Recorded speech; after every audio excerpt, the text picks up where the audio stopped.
everyone. We're going to start now, and I'm sure the rest will filter in as they come. So welcome to the third of our creative gatherings. This one is very close to home on mothering, caring, nurturing.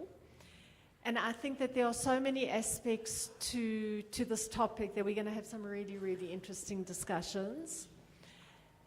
I bumped into one of the audience members, somebody who's been a participant of these gatherings, and she said to me that we have created a sacred space here.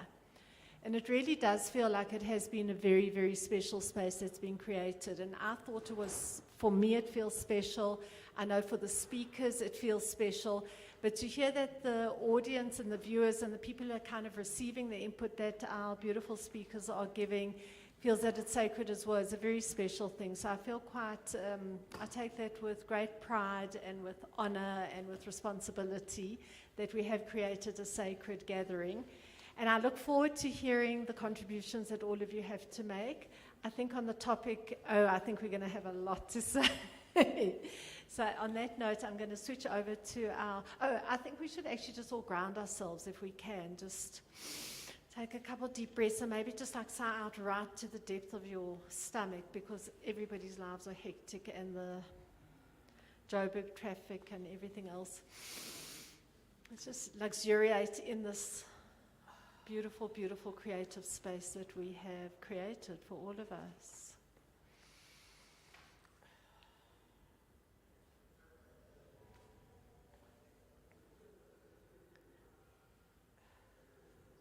And I want to now switch over to my co-curator, curator Candice Allison, who's in the UK.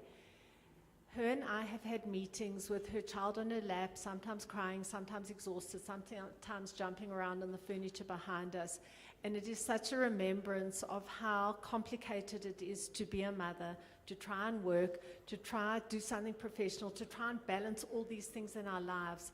And I think that for every mother here who has children, and I know there are a lot of people here who aren't mothers but who nurture in the same way, but for every mother who is here, I want you please just to acknowledge yourself, because it is a huge, huge thing to be a mother and to cope with working and doing amazing things in the world. So thank you.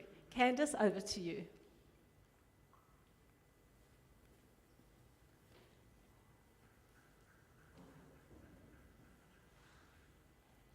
Good afternoon, everyone, and thank you for joining us today for the third of the Women's Work as Artistic Practice Creative Gatherings. I am Candice Allison. I am zooming in to you from the UK and feeling very grateful that technology can allow me to be with you in this way. I would like to thank our prompter and speakers for generously sharing their time and thoughts with us today as we reflect on the value of women's labour, mothering, nurturing, and caring. And I'd like to thank Bev, my co-conspirator, for being the inspiration behind this project and keeping her foot on the pedal in spite of her own mounting exhaustion to ensure that every event has happened with such openness, love, and care. Today's topic is something close to my heart and what I think emerged for a lot of us out of lockdown, which is the way the domestic was made visible in a completely unprecedented way. And for the first time, employers and peers, our family, were confronted with the reality of how many of us were or were not achieving a so-called work-life balance. The reality that women most often carry the lion's share of the load in terms of housework, default parenting, and emotional labor, while often still working full-time in our jobs as artists or freelance creatives. With this pulling back of the curtain, we find ourselves in a position where we can have more transparent and open conversations like this one. And we can ask difficult questions about how society, employers, and our family value our labor. In 2021, I became a first-time mother as we were emerging from the pandemic. And if you had asked me before motherhood if women could have it all, as an ardent feminist, I would have said, hell yes. But the reality hit me like a ton of bricks when I had to go back to work less than 4 months after having my baby. Because no, actually, we can't. I mean, we can appear to have it all. We can have children, we can work full-time, do all the housework and have very exciting social lives. But along the way, we have to compromise. And often that means compromising ourselves, our own self-care. We have to decide where in our lives we want to give the most of our time, our energy, and ourselves. And even then, we need the proverbial village to help us raise our children.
So we're just waiting for the tech to get up and running.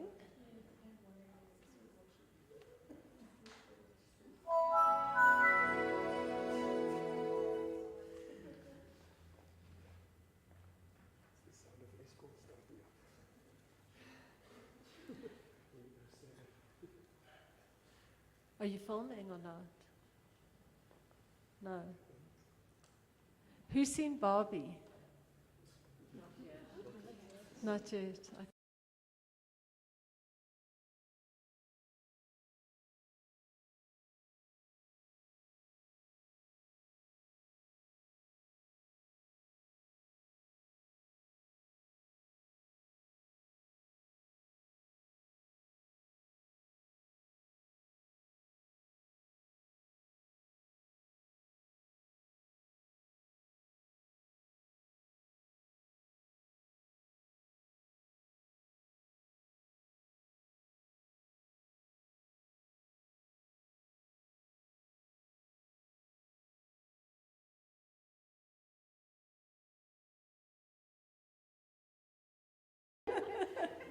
Hi. So my dad runs a film club, and then the speaker was talking about the two, Barbie and Golda, kind of in juxtaposition with each other, which is really interesting because they both speak about strong females and females doing amazing things. Okay. Just for the... Yes, no? Sorry.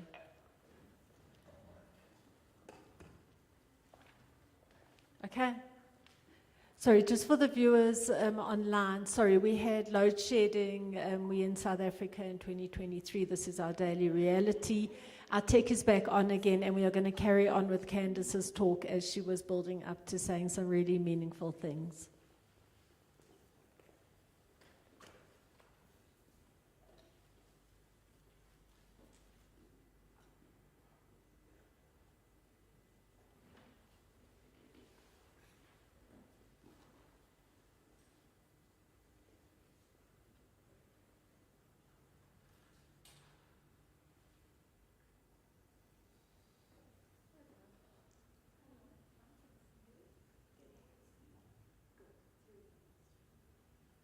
Good afternoon, everyone, and thank you for joining us today for the third of the Women's Work as Artistic Practice Creative Gatherings. I am Candice Allison. I am zooming in to you from the UK and feeling very grateful that technology can allow me to be with you in this way. I would like to thank our prompter and speakers for generously sharing their time and thoughts with us today as we reflect on the value of women's labour, mothering, nurturing and caring. And I'd like to thank Bev, my co-conspirator, for being the inspiration behind this project and keeping her foot on the pedal in spite of her own mounting exhaustion to ensure that every event has happened with such openness, love and care. Today's topic is something close to my heart and what I think emerged for a lot of us out of lockdown, which is the way the domestic was made visible in a completely unprecedented way. And for the first time, employers and peers, our family, were confronted with the reality of how many of us were or were not achieving a so-called work-life balance. The reality that women most often carry the lion's share of the load in terms of housework, default parenting, and emotional labor, while often still working full-time in our jobs as artists or freelance creatives. With this pulling back of the curtain, we find ourselves in a position where we can have more transparent and open conversations like this one. And we can ask difficult questions about how society, employers, and our family value our labor. In 2021, I became a first-time mother as we were emerging from the pandemic. And if you had asked me before motherhood if women could have it all, as an ardent feminist, I would have said, hell yes. But the reality hit me like a ton of bricks when I had to go back to work less than 4 months after having my baby. Because no, actually, we can't. I mean, we can appear to have it all. We can have children, we can work full-time, do all the housework and have very exciting social lives. But along the way, we have to compromise. And often that means compromising ourselves, our own self-care. We have to decide where in our lives we want to give the most of our time, our energy, and ourselves. And even then, we need the proverbial village to help us raise our children. In today's society, for some of us, that village simply doesn't exist.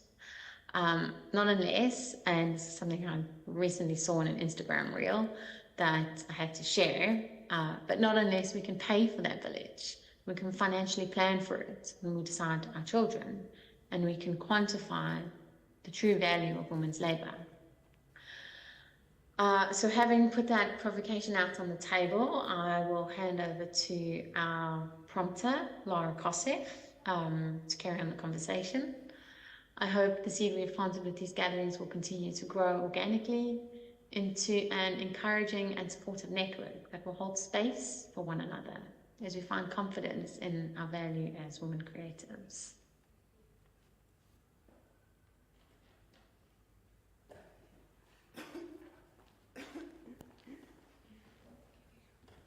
Hi everyone, can you hear me? Good. Sorry, I'm soft-spoken. My name's Lara. I'm an independent creative, co-founder of local NPC Inca, and I'm not presenting anything, I'm just moderating and introducing today.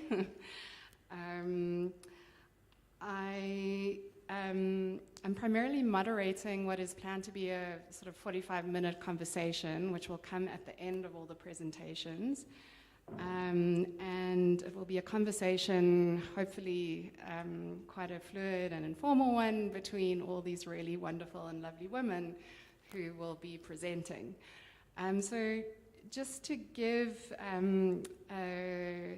some very short introductions. You can read sort of longer biographical info in the handout. And I'm doing it chronologically in terms of who will be presenting. To start a sort of keynote address, we're going to hear from quite a remarkable artist slash mother, and that's how she identifies. This will be followed by Phyllis Walila, who is a visual artist and researcher. Nina Barnett is similarly but differently a research-led artist, a collaborator, and a PhD candidate. Princia Matungulu, she will follow Nina. She is also an artist, and she is a recipient of the very vital Bag Factory Young Women's Studio Bursary. And finally, you will hear from Mary Corrigal, who is the only non-artist presenter, but she is equally importantly a researcher, writer, and consultant, who I'm sure you're already well aware of.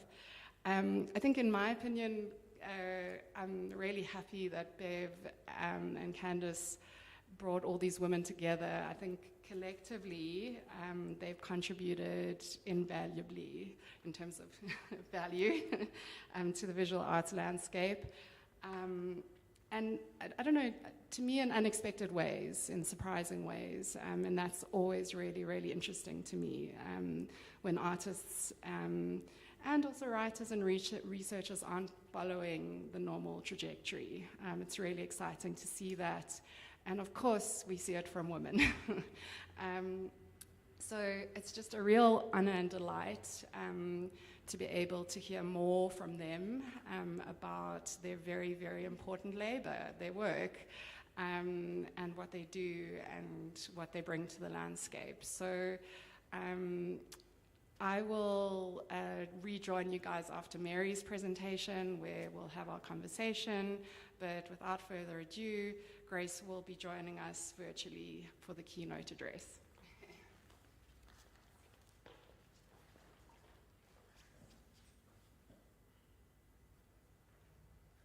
I'm Grace Cross.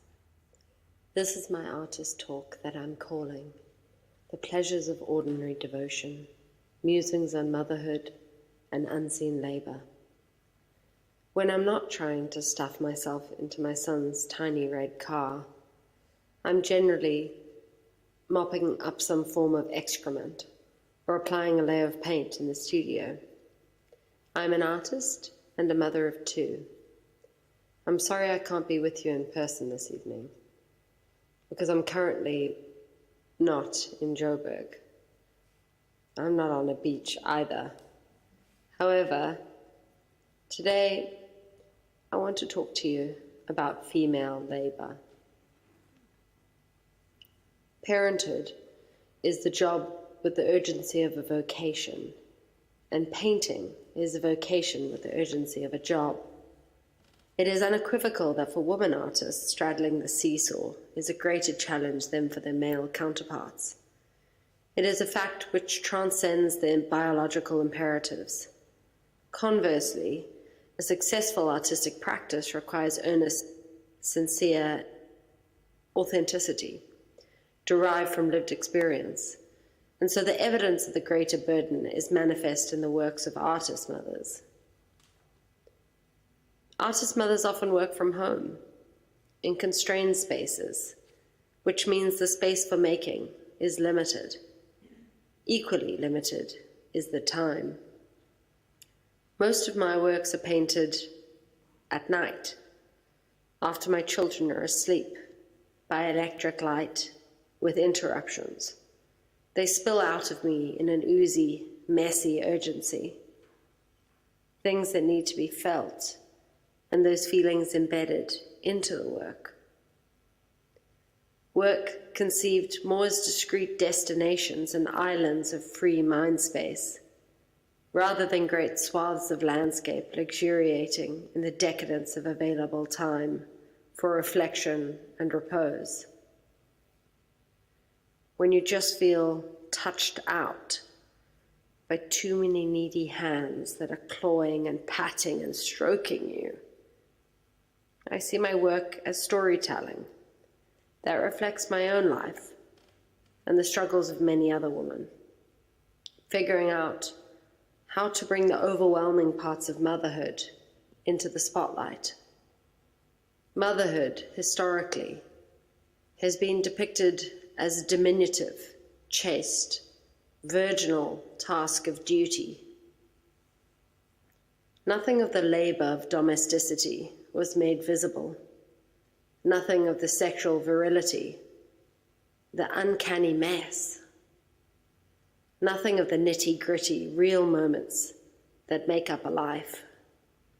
Woman's work, the creative making of things and children, needs elevating so that the unseen labor and the histories of that labor becomes recognized.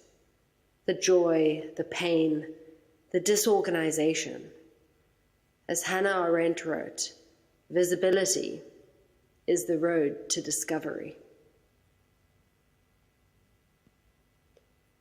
Two of us, child and mother, from one body, my body, split into two.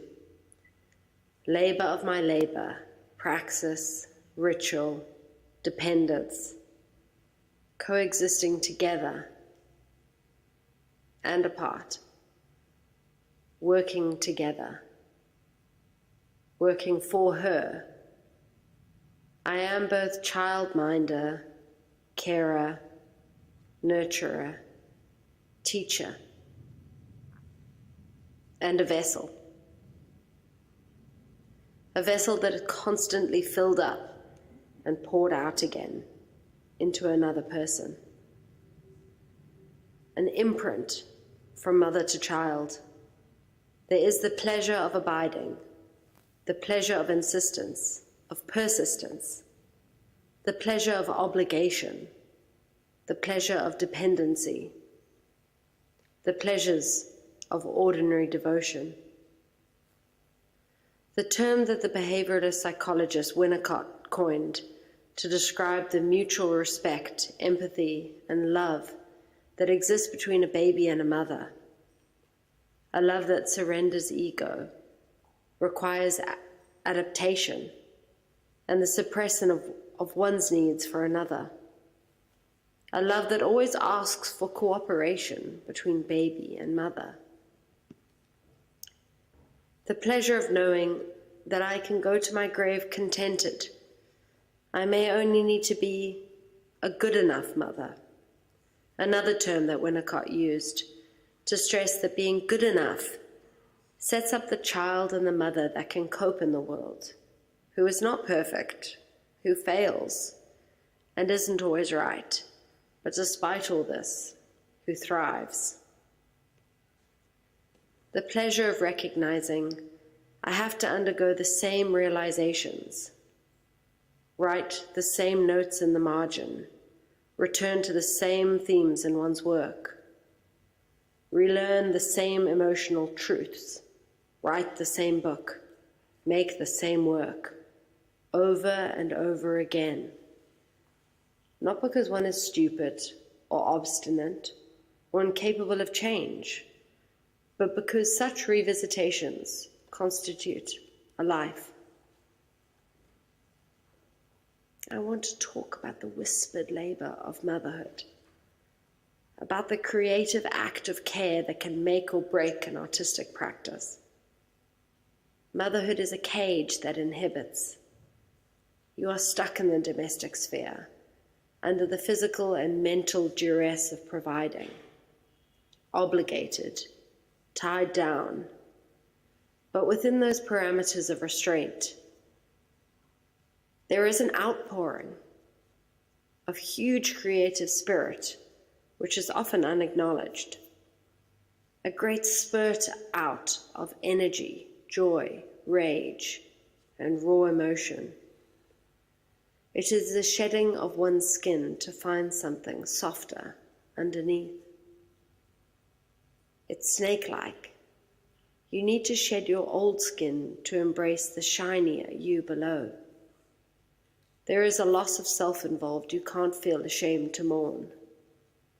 This new body is a nutshell, a gnarled covering around a smooth kernel of a nut. To truly understand the fetal and perinatal world, you must reject the outside view of the mother-child relationship, where the concern is insight into intimate connections. Outside observation is already the fundamental mistake. By moving inward and paying attention to the things on the inside, or the interpenetration of one thing by another, the unseen and the small become paramount. A mother's body is a bubble that contains another body, entirely self-made. The eloquence of this natural interpenetration is so exquisitely beautiful.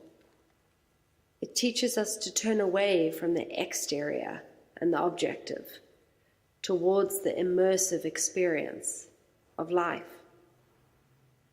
A bubble of blood, amniotic fluid, touch and feeling. I want to bring the personal, intimate, private, interior domestic space into the public. The studio is no longer a quiet, pristine chapel of personal reflection. It is strewn with toys, blasting a child's playlist, a messy hub that reflects the real labor of female domesticity.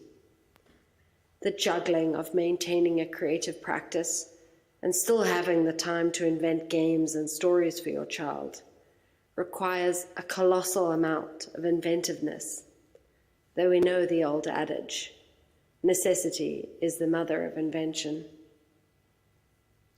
The profane and the sacred sit right next to each other. I remember I became obsessed with the Greek mythic story of Atlas carrying the world on his shoulders, when my daughter would only fall asleep when strapped to my back.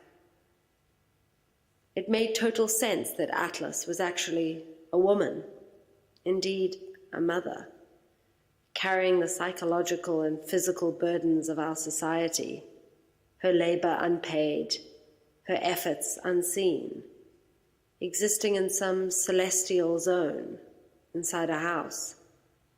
My bent-over woman, carrying their loads of children, world globes and other symbolic artifacts on their backs.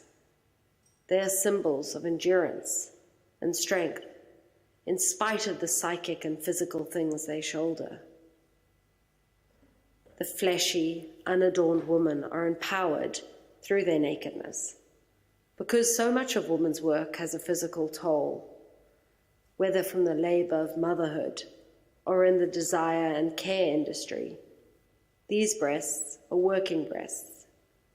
Their acts of care, through carrying, literally and metaphorically, hold the world up. Women, and mothers in particular, play an integral role in forming the cultural fabric of life. They are the bearers of ritual and continue a legacy of passing down heritage, culture, and emotional wisdom through their daily acts of care. Their fragility and softness, which motherhood has a hand in creating, is countered by their visible strength and profane feminism. The burden of being a mother is taking on the cultural burden of relooking and reinventing the past for a future generation in a society that asks too much of women to carry the world, to strap it on your back and carry on, to do it all. The labor of mothers is the bedrock of our culture. The work of care may feel small in its everyday mundanity, but it moves mountains. And we need to talk about it, and we need to honor it. I hope that this talk, and my work within it, honors a labor of love and extols the pleasures of a very ordinary kind of devotion. Thank you, Bev and Candice, for your generosity in inviting me to talk and in creating these talks that foster community, support, and engagement. It has been a pleasure.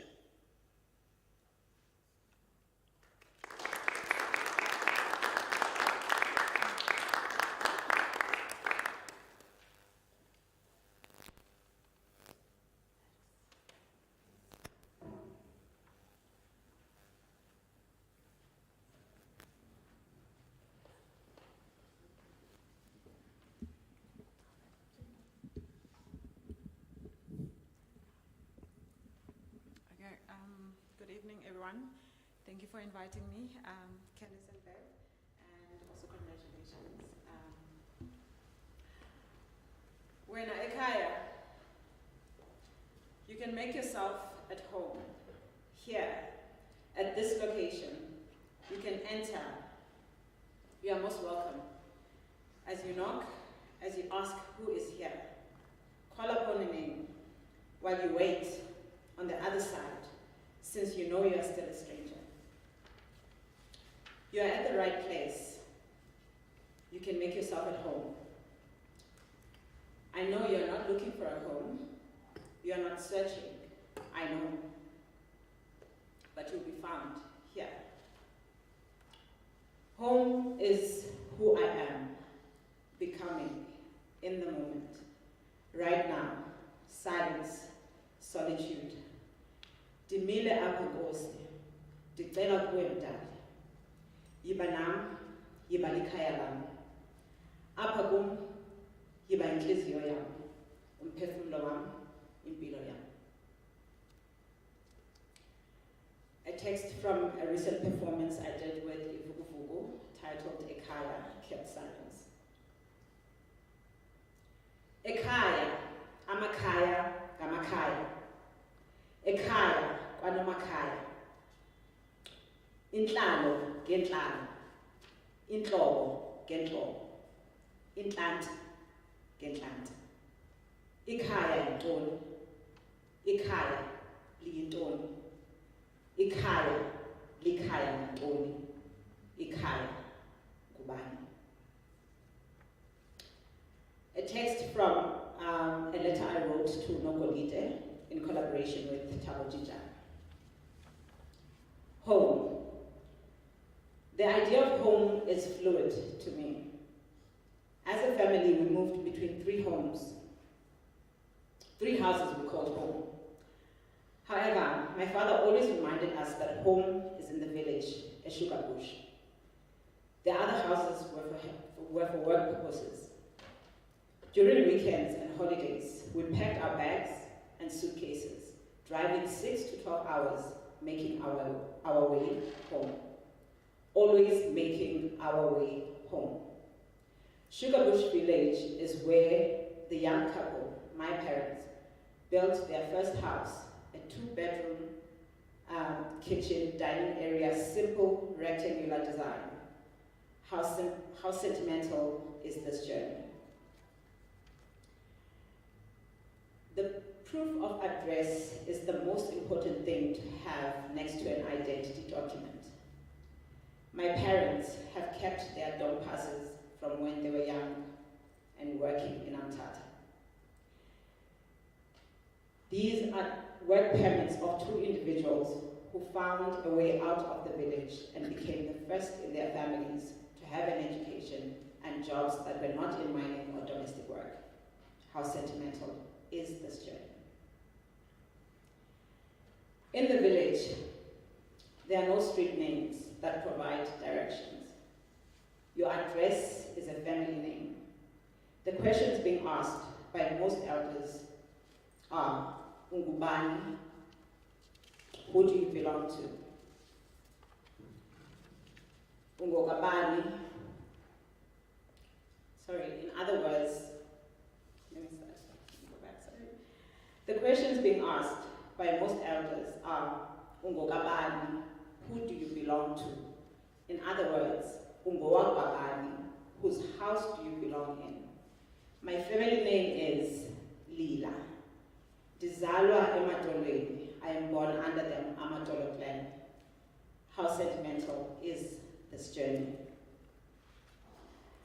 From a text I wrote entitled Kukwam Apa, thinking about my mother's favorite words, a reminder that Kukwam Apa.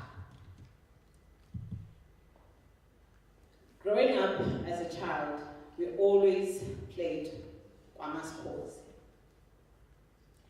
My mother often thinks about Unomathemba.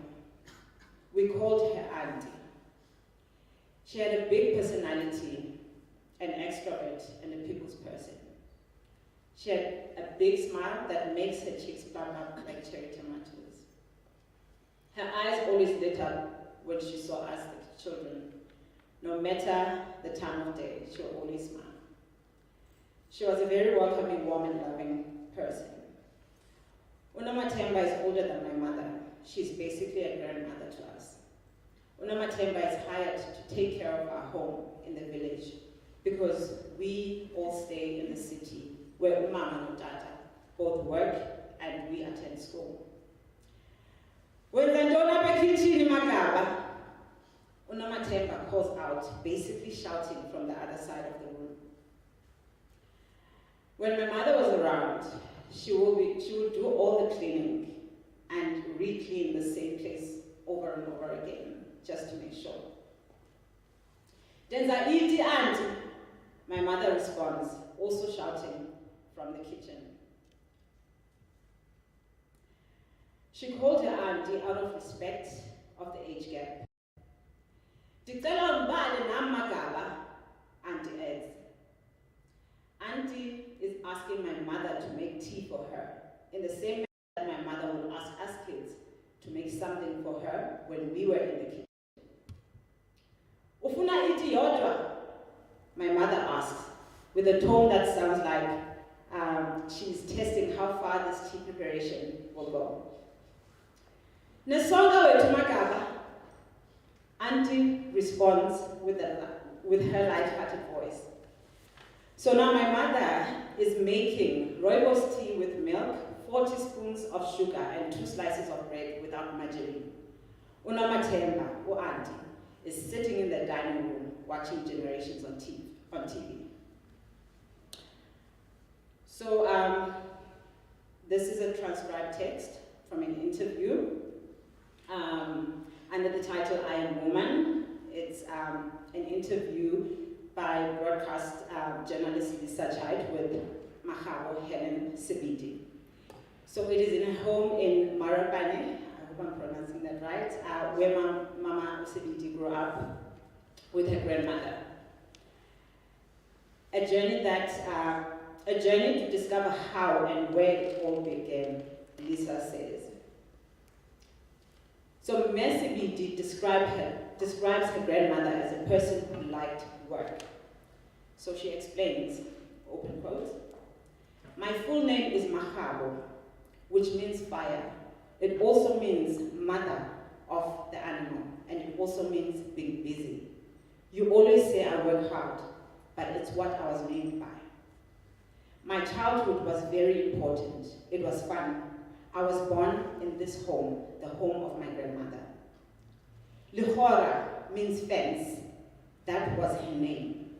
That fence, she was a real fence for everything that was good. With my grandmother, the creativity was to not sit down any minute without any work.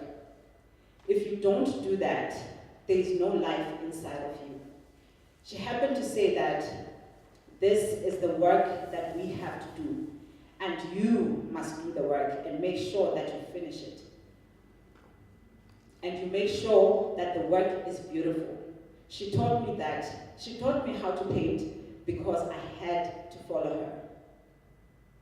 I always knew that I must work hard, and I should not be appreciated because the world is big.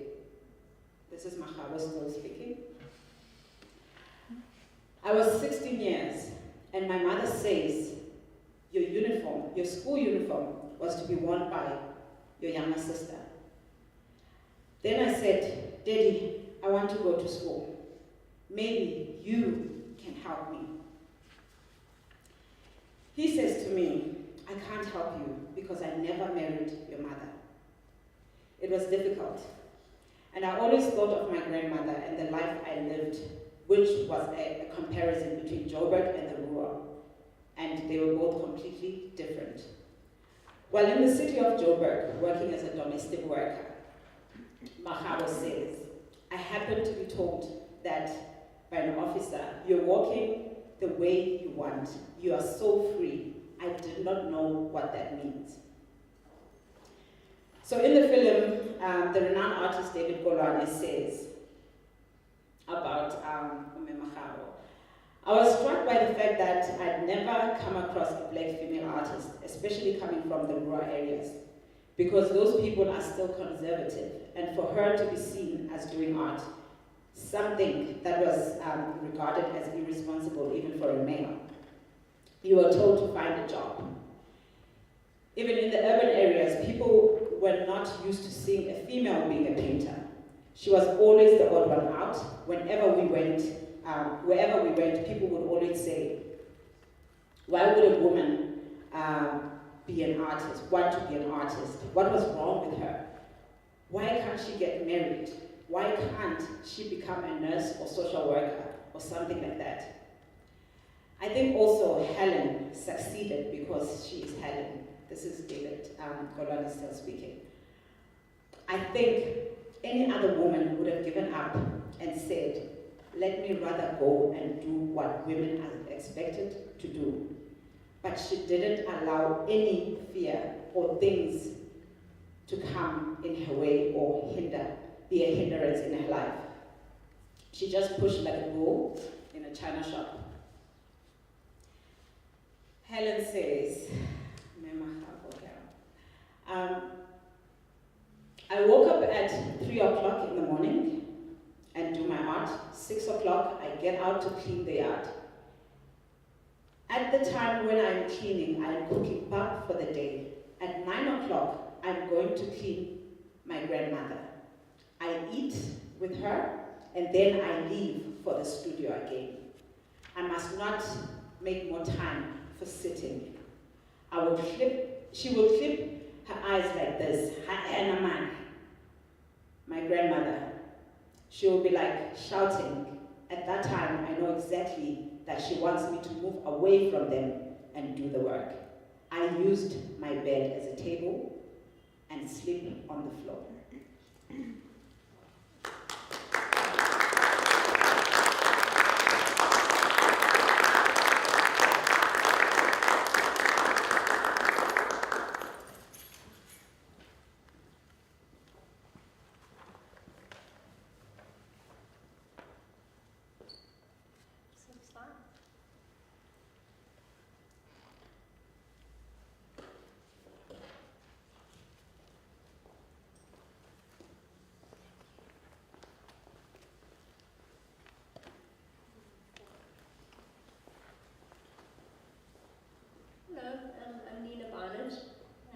Start by thanking my mom, who's looking after my child at the moment. Just talking about Women's Labour, these things are part of that conversation.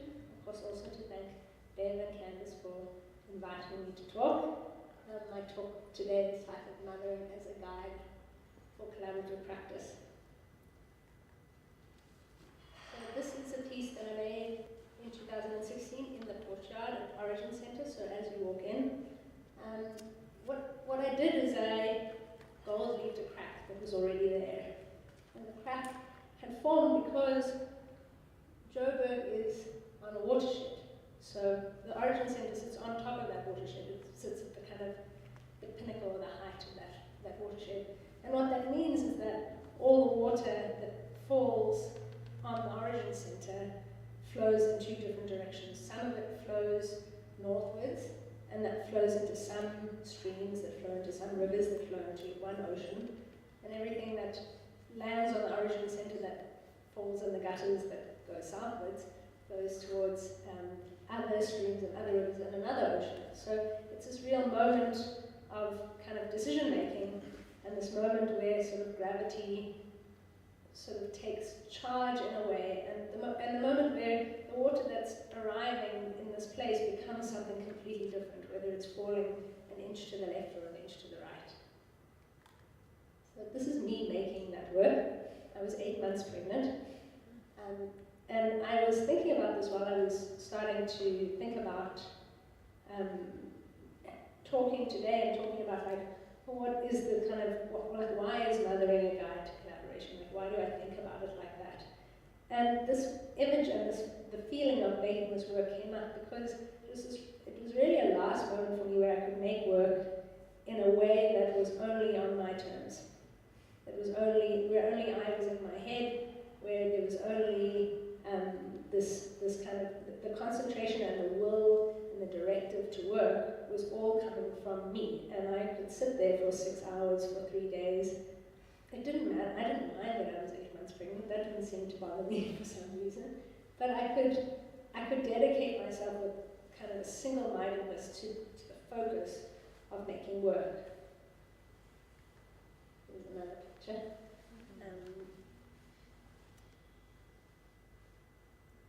My work has always been quite laborious. I've always kind of found that I have an idea about what I want to make, and I need to spend time touching the materials. I need to spend time sort of in a kind of meditation, thinking through the work, going through a repetitive action for a long time in order to feel like the work belongs to me, and also to really feel like I've given it everything that I can, or everything that I want to give. You know, I want to kind of have a full body experience of the work, and then I feel like, okay, it's a successful work. But as soon as I had a child, that went away. You know, that ability to do that thing, to kind of completely focus and have no one in the studio and just be completely on my own and in my own terms, it went away. And I felt, of course, like, you know, Grace has spoken about very beautifully, I felt a lack in that, or a loss in that, or something that I felt like, well, now, how must I adjust to this? So, there's a picture of my son in the studio. So the first thing that I do is I just put him in the studio. It's like, well, if I'm going to do this work, I'm going to put him in the studio and do my work, right? I'm going to just like keep going with it. And of course then, you know, you learn about what that means to suddenly have another person in the studio all the time. Yes, a baby, but a person with a person's opinions, and a person's needs, and a person's desires, and a person getting bored of being there, and what that means. And so suddenly I started to sort of grow this like negotiation, you know, these new skills of like, how do I get what I need? How can I make work that feels still like it's giving me what I need, but also do that with the fact that there's someone in the studio all the time, even when they're not there, they're in the studio. So how to kind of accommodate for the fact that the reality has shifted to being a more collective reality, just in terms of, you know, my own work, my own stuff. It's still my work, it still says my name on the bottom, but it's not my work, it's my work and the relationship to another person all the time. You know, and so having him in the studio really helped with that, because for one thing, you know, time shifts a lot. Of course, when you have a child, you know, your thinking has to be sort of couched in these like nap times, and in these like small spots of time that you have to yourself between this other time where you have to be performing labor for your child and kind of doing things that your child needs you to do. And this is just, there is no kind of way out of that. There's no loophole. This is what you do. It's like suddenly your labor is not your own entirely. There's another picture of him bigger in the studio also. It's mostly what he looks like now in the studio. But what I realized is that, you know, I couldn't focus entirely on my work, but there were things that I learned were working better. I mean, I've always been very, sort of, the work's been very much in the forefront of my mind. If I have a problem, it's there in the front, and I'm hammering it out until it's complete. But as soon as I had a child, I didn't have the time to do that. And what I realized is that the peripheral view, the thing that's on your mind while you are performing that mother labor, the thing in the work that's not exactly working itself out, works itself out actually a lot better, because you're not entirely 100% there for it. I learned that, like, walking into my studio, which sometimes I could only walk in, and then I, like, 5 minutes later had to walk out because there was some need that was happening outside the studio, that 5 minutes in and out could actually do a lot in terms of how I was progressing with the ideas I was thinking about. And so, yeah, slowly, I just want to kind of frame it in a way to say that, like, having a child really taught me that it wasn't only my needs that needed to be met in my work, and that there was a lot of pleasure and a lot of sort of success, my own, like, personal understanding of what success is, to be had by thinking alongside another person. You know, in dialogue with them sometimes, but sometimes not. Sometimes that they were just there and with needs. So this is one of my collaborators. His name is Jeremy Bowden. This is us in our exhibition that we have also upstairs here at the Origin Center. And I found the goofiest picture of us because it is the most kind of it describes our relationship really well, and our relationship is that we formed a collaboration when we had just both had children. And so, and I kind of wanted to bring in this idea of, yes, it's the father artists, some of them at least, do feel this too, you know, do have this kind of, also have this other voice that's in the studio all the time. And I mean, Jeremy lives in the States, and so every time he has to come out here, it's a difficult thing for him. He's leaving his wife and his child, and he feels that in a very intense way. And so we built our collaboration through this feeling of like almost being kind of 60% there for each other, that we each know that the other one doesn't have more than that to give, that we both know that there are times that we can't be there for each other because our child needs us, you know, or our children need us. And that's actually been very helpful in our collaboration and allowed for a lot of lessening of sort of the performance of being an artist and the performance of feeling like the work has to be exactly as one maybe imagined it when they started. This was one of our first collaborations in Joburg also. It's called A Forecast. We did it at the observatory up on the top of the hill, also on the watershed. And this work, what was happening here is our work together is a lot about particles and about the very, very small. And to introduce our practice to Johannesburg, we made these funny visualizers that were made out of like pool nets and cardboard with little holes in them and some welding masks, like things that I could find, things that we could both find, just that were available to us from our children's things, from our things, from just anywhere we could find them. We scrounged up these objects and we put them together to make these what we call visualizers, which you put in front of your face and you walked around you can see one here. You walked around the observatory and looked out at the view in this particular way. So that ball has like many, many little holes in it. So you kind of have your own constellation inside of this object. But it was within that question or within that conversation of thinking about, like, can we make a work together? We had no work to show, right? Jeremy had arrived in Joburg, we'd done a residency. We had no work to offer Johannesburg, but we had a moment to offer Johannesburg, and we invited we invited the public to come and sit and think about particulate together. And so we spoke a little bit about it, but really the work was that we were all there together, right? That we were all there and kind of wearing things that made us see differently and moving differently, and that became the work. And I mean, this kind of work is made, but this was never something that I felt like I had the right to make work that was so community-oriented, that was about everyone together in a space, that the work happened because of that, not because I worked really hard and now we have an exhibition, which is how I've always worked before. Here's a drawing. So the other way that Jeremy and I started to work when we had kids was with drawing. So when we have exhibitions, which we still have now actually, we would make each other drawings and then and often those drawings would be, I couldn't find one, but often those drawings would be overlaid by drawings of our children who'd also been drawing on them, and then we would kind of put the exhibition through these kinds of drawings. And then that was the exhibition that came from that drawing. So to also see that, like, yeah, that this work became my work, especially in collaboration, and because I had a child who was teaching me how to collaborate, my work became a lot more, a lot less kind of tight and a lot less laborious and a lot more fun and a lot more open to the engagements that I could have with other people, collaborators or even non-collaborators. I'm just going to skip through these because I think I probably have too many. But this is another exhibition that we did also, thinking about the possibilities of play, the possibilities of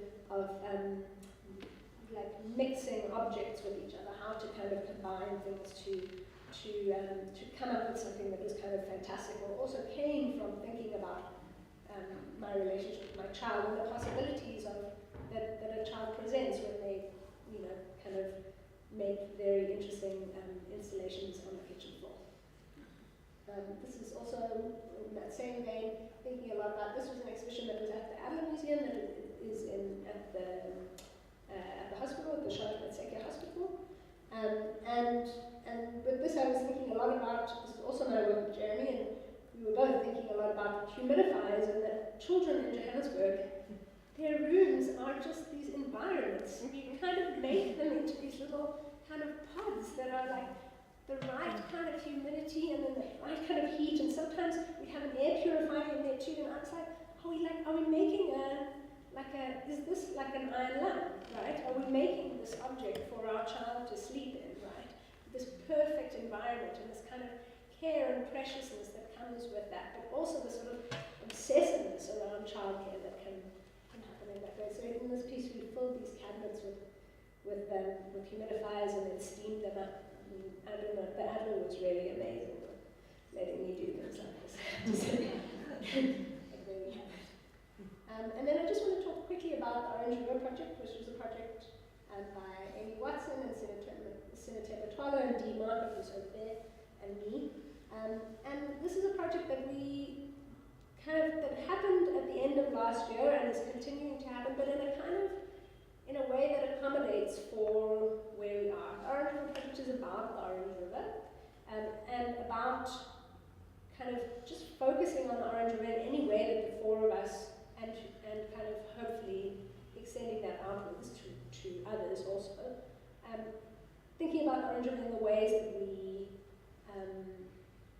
in whatever ways we want to, and supporting each other in those ways. So what we did last year is we took a trip. We started at the Grip Dam, and we went all the way along on different sites. We went to the Van der Kloof Dam, we went to like many dams and many sites along the river, all the way to the mouth, to Alexander Bay, which we planned and we were looking at and thinking about. And 2 weeks before, or maybe even a week before we left, Dee called us and she said, I can't come. She said, my son is ill.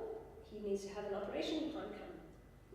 We can't come. We had planned at that point to take Dee's family and Amy's family. I decided I would leave my child at home to keep going to school, but we were going to have 2 families and the other 2 artists on this trip. And then suddenly we weren't. Suddenly there were 3 artists and one artist with her family, but suddenly we were a lot fewer than we'd been. But we said to Dee, like, just come, you'll keep making work with us. We'll give you images and information and things, and you'll send back things, and we'll do it, and it'll be fine. And we, supported her in what she needed to do. But what ended up happening, which I think none of us really, I'll change the picture so you can see that, which none of us really kind of anticipated, was the fact that Dee didn't come on the trip became extremely integral and necessary for the trip. We had someone to send notes to. She was sending us notes about how her child was, how she was thinking about Joburg in the rain, all of these things that were really necessary, became really necessary for our project. And we were sending her voice notes about what we were seeing and how we were seeing it. This became the basis of the work, right? So to just say, like, here's a picture of Alex and Silver, the one toddler that we had with us. This is at the confluence of the Orange and the Vaal rivers, and they're kind of presenting the confluence. Which, just to also say, having this family along with us, Amy's family along with us, became also really important to the trip. We had to stop when Silver, the baby, needed whatever she needed, and there were really interesting interactions that happened, particularly here. She sat down in the water. It's very dirty, the water. Like, it's the Vaal, and it's the Orange, and it's everybody's raw sewage, basically, that's coming in. And Amy had this moment where she, like, picked up the baby and went and took the bottled water out of the car to sort of splash her down, and it was this strange thing of that the water was there, but not the water that she wanted, and this real kind of intensity of what it meant, what this water meant, and how to think about the rivers that flow through the country, and what are these rivers for? Are they just flashing systems? Are we scared of them? Do we need to, like, how do we think about them? None of these questions would have come up, except that she had this relationship with her child that was happening there at the river. So this collaboration, I think more than any that I've experienced, has really celebrated the fact of there being parents and there being families and there being other voices rather than just the voices even within the collaboration. You know, and really allowing for the ebb and flow of what people's lives allow and understanding that those things are strengths. They're not like, okay, we'll stop the project for now, okay, cool, like now, you know, that those shifting motions between who has time and who doesn't have time is actually becomes quite integral to the project and sort of allows it to continue for a lot longer than I think it would otherwise. And then just the final picture, also working in the studio. This is in Sarah Amy's studio at Edition Verso, which is a very special place to work with your child if you ever want to, and also otherwise. Thank you very much.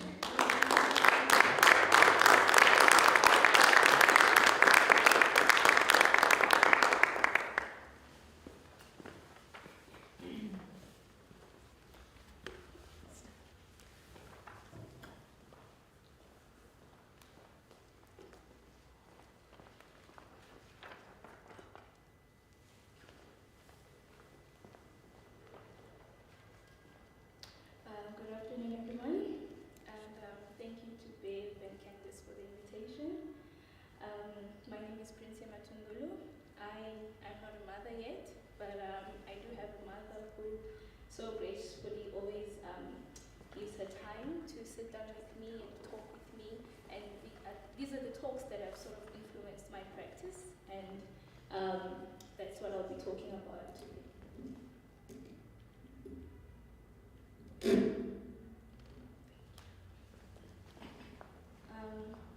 So my talk today is titled Shared Identity Processes and the Migrant Mother-Daughter Relationship. Salut, cher bon ami. Je m'appelle Quencia Mabenita Nkulumonga Yasentia Matungulu et je suis la fille aînée d'Edoxie Bernadette Mulongo Yumba Matungulu, qui est la deuxième fille de Benita Nkulumonga Yumba.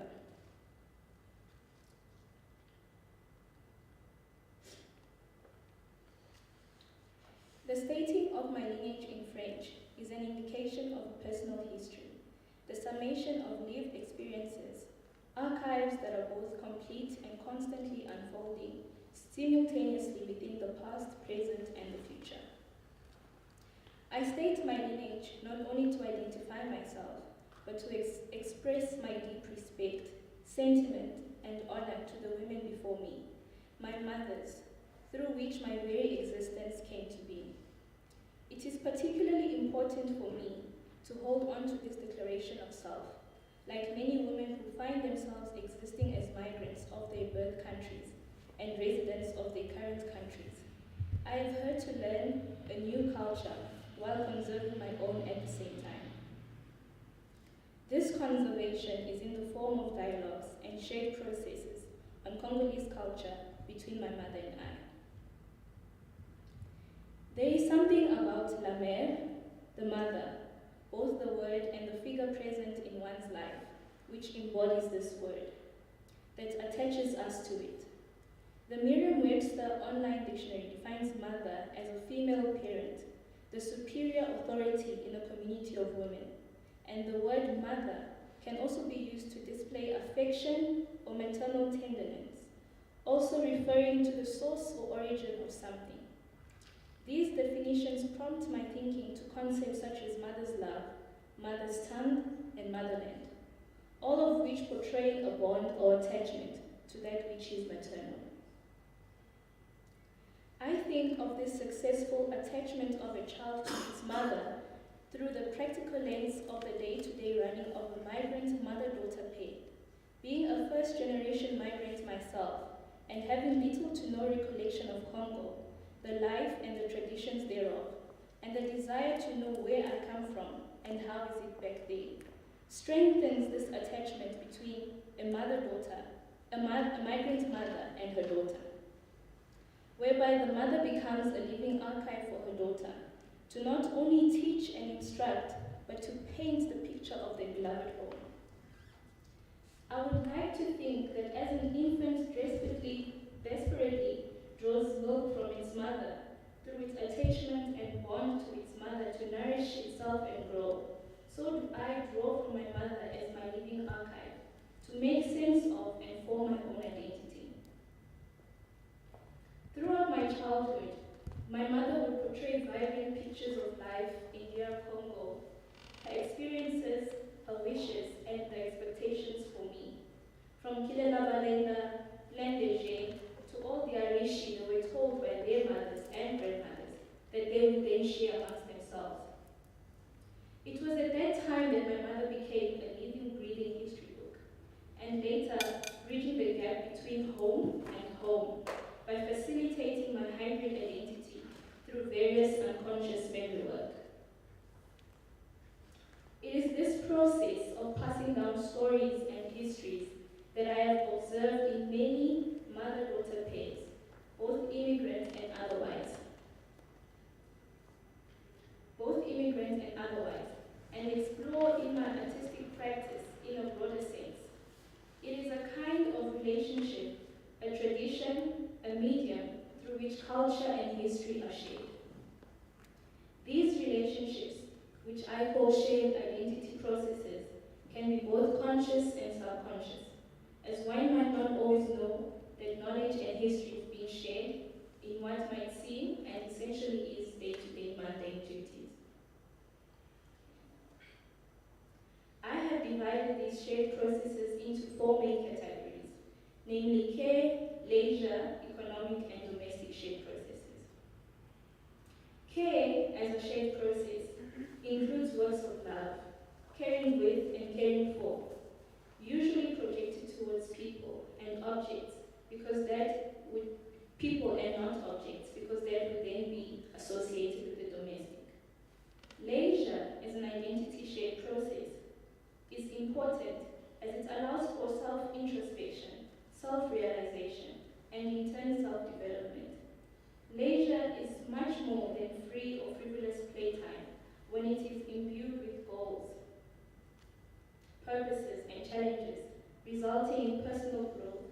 Thus, shared processes in terms of leisure time becomes a real bonding time between mother and daughter.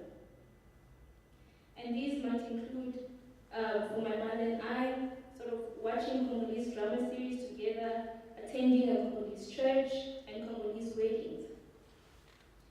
In terms of the economic shared process, it is an interesting category, though it is not so common in visual culture as the other three categories. It is interesting to know that identity somehow impacts one's economics and vice versa. This process also does not present itself the same. It becomes more of a group shared process than a single pay, as the identity work is more broadly spread. Domestic shared identity processes include homely domestic duties like housekeeping, dressmaking, food preparation, etc. Though the categorization of these processes is fluid, as certain works can overflow, move, and exist in two categories.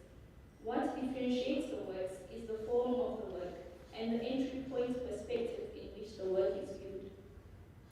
Cultural attire, norms, practices, and expectations, and traditional cuisine are the most common mechanisms of the formation of cultural identity.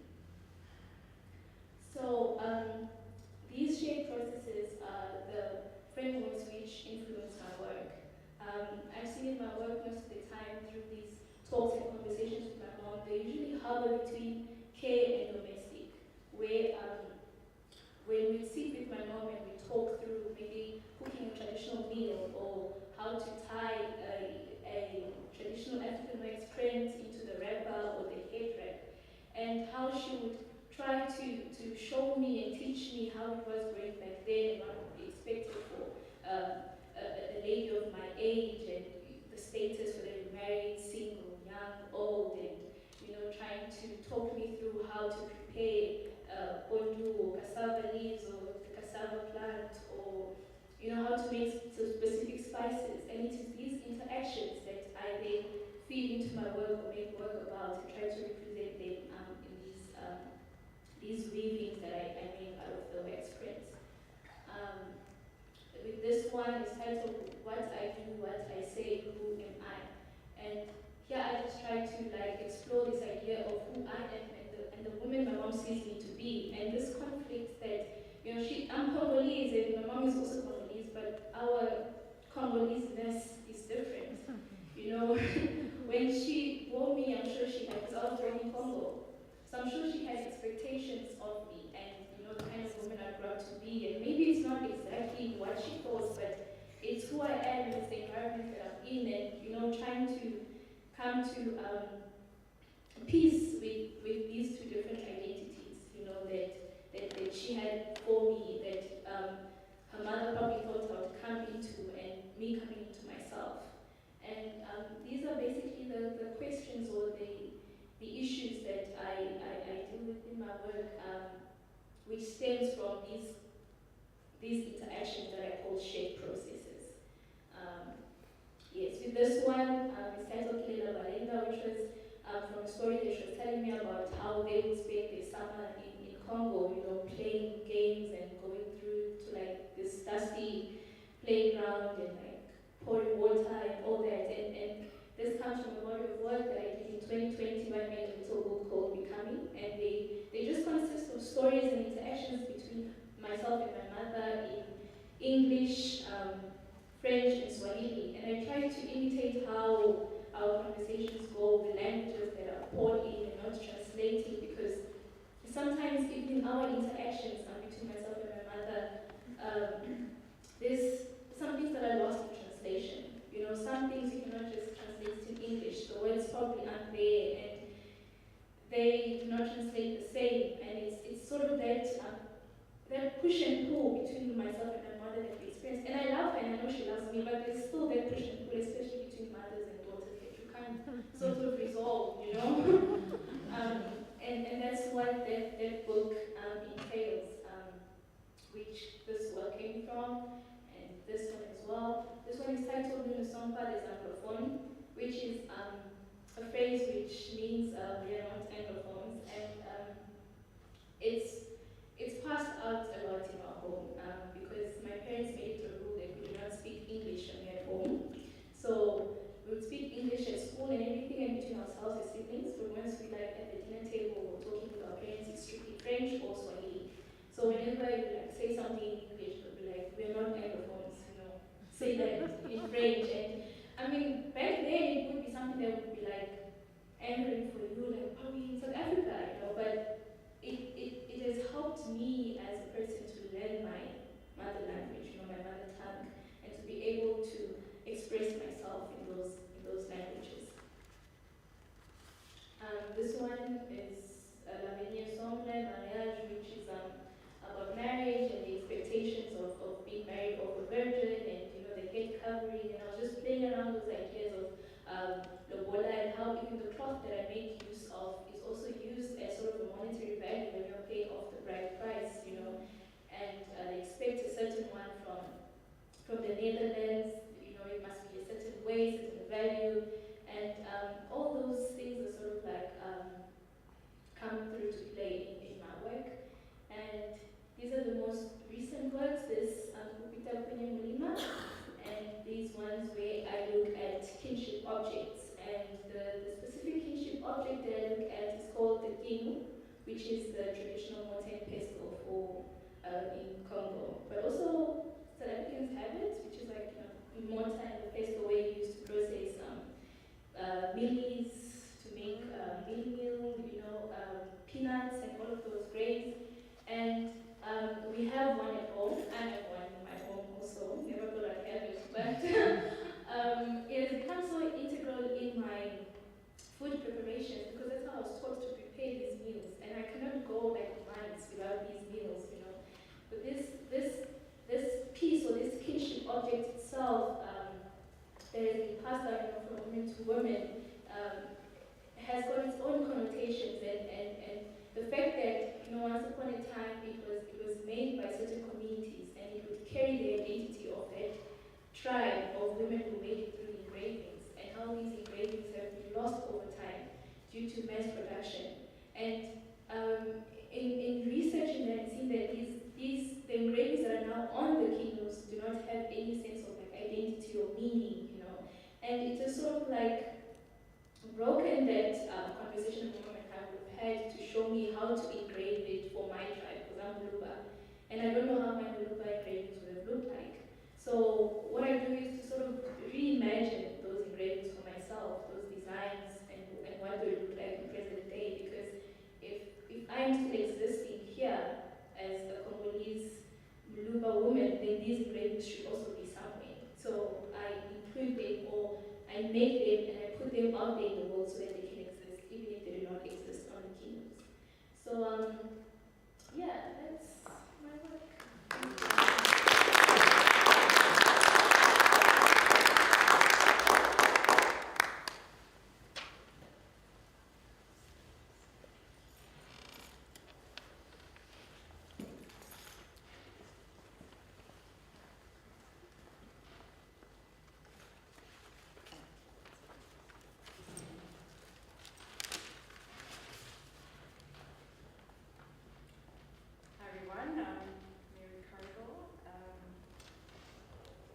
During the late 1800s to the early 1900s, British and American feminist writers explored the theme of an Amazon utopia, a country entirely populated by women and completely isolated from the male world, according to Elaine Showalter in A Literature of Their Own, British women novelists from Bronte to Lessing.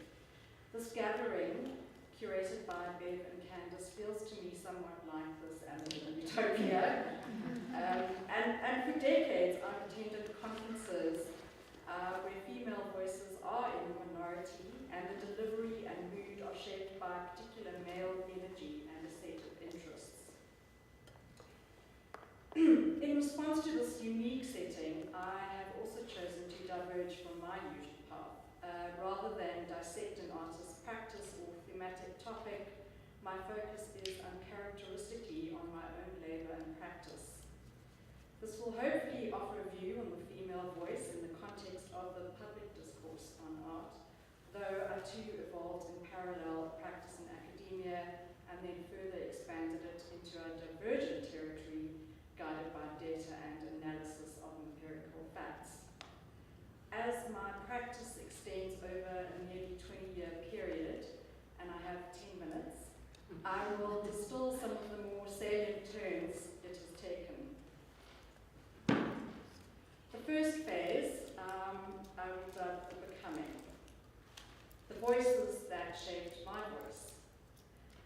My writerly leanings were naturally influenced by the authors I studied in English literature in a postgraduate degree at Wits University.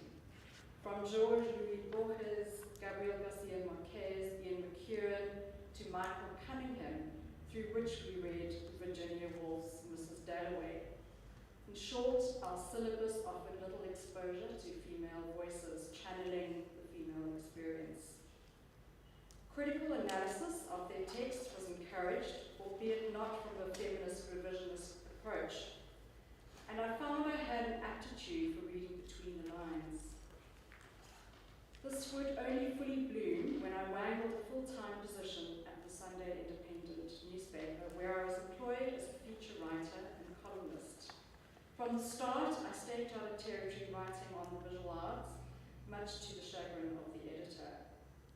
Female voices in journalism are more readily located in the lifestyle sections, where we are expected to focus on women's interests, fashion, cooking, reading, and other lighter matters. I wrote on all these topics, but as a cultural analyst, using popular culture to probe and reveal how they affirmed or disrupted social norms. The TV column in my hands quickly evolved into a feminist one, in which reality TV, crime, and the news were on the slab, and I dissected them all via a female gaze.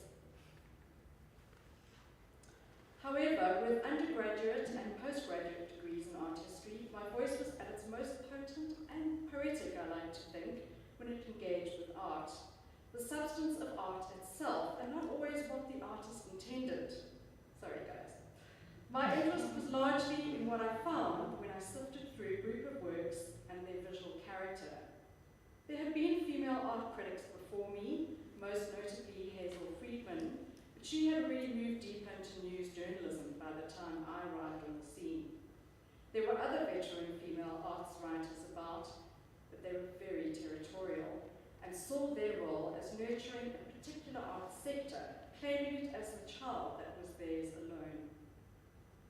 I looked to a male colleague, a part-time poet and surfer, who taught me many valuable lessons of this precarious trade. One of the most important is that the labor of writing needs a counterpart that is non-cerebral, hence his love of surfing. Though how he managed to keep this balance in Joburg, I will never know. Claiming space between thinking and doing in my practice helped me come to grips with how this dynamic worked in art making, setting the conditions to make art while allowing for something to occur that was not premeditated or within control.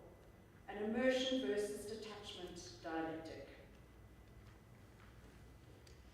The second phase could be described as an award-winning writer or the mad woman in the attic. Artists, discerning art dealers and curators embraced my approach largely. Though I kept my distance, objectivity was important. Working as a full-time journalist set this ethos as it underpins our profession. I didn't court artists and feed off their insights about their work. I preferred to come in from the outside, like a member of the public, and see how the artwork spoke. For this reason, I rarely read artist statements or other critiques of a show. I like to come clean. To my delight, I was nominated for and won many awards for my journalism, but it was recognition from the South African English Academy twice that was the most meaningful, as the respected Thomas Pringle Award, reserved for critics, awarded a body of writing, and it had been conferred upon a long line of respected male critics and writers. The award was named after a male writer. The female judges on the awarding committee were somewhat responsible for my nomination. Yet, I believed I had broken through a gender barrier. However, off the back of all this recognition, my voice grew stronger and more confident, and I set about issuing my opinions with no holds barred, which naturally ruffled many feathers. There was a lot of pushback from men in positions of power, celebrated artists, festival directors, and art fair directors. In their critique of my texts, they very rarely engage with the substance of my arguments, but rather, and fairly surprisingly, given we think of the arts as an evolved liberal sphere, an outdated chauvinistic approach from the Victorian era, where female writers are treated as the mad woman in the attic. In this vein, one detractor wrote to my editor and demanded that I be reined in. Another suggested I smoke pot, while another, whose work I'd written favourably about for a decade, was so taken aback that I rejected one of his curatorial efforts that he called me to ask if I'd lost my marbles. They were outraged that I had the gall to question their offerings and assume a voice of authority which was limited to men. The more they pushed back, the sharper my tongue became. How far could I push the gender barrier that shaped the reception of my analysis? During this time, I tapped into a richer vein outside of mainstream journalism.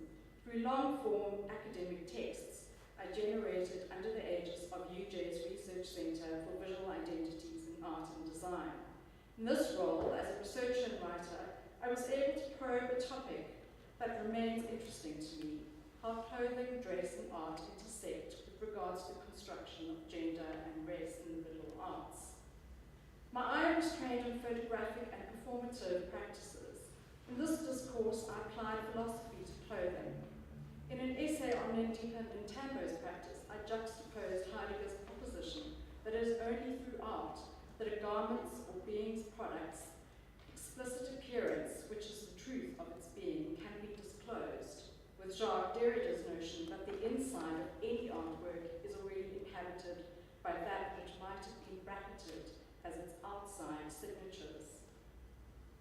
My fascination was focused on the tension between inner and outer states, and from this perspective, I naturally worked with figurative artworks with discernible discernible encoded signs that the artist exploited, muddled, or disrupted. The third phase was prompted by my leaving a full-time position at the Sunday Independent and my role at the Research Centre at UJ. There are currently no full-time arts journalists or editors employed at any publication in this country, and reviews are rarely commissioned in favour of interviews and details about artists' lives rather than probing the nuances of their work. I had grown tired of my journalistic voice and was disillusioned by the exploitative practices at UJ's Research Centre.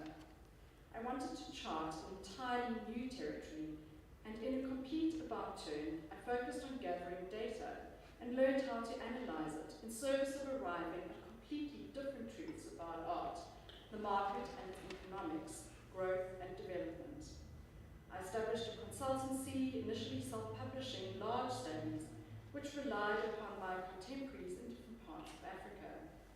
My voice was matter-of-fact and bolstered by numbers and graphs, factual information that could not be disputed, and my interest was less on probing art itself and rather supporting structures and growth. Analysis has remained a constant part of this work, which I now perform for government, research entities, private and public institutions, art dealers, art fairs, and foreign development agencies. I developed a unique methodology that introduced the idea of an arts ecosystem, which I've applied to creative digital spheres, and am currently working on a project to assist in addressing the gender imbalances in those respective industries.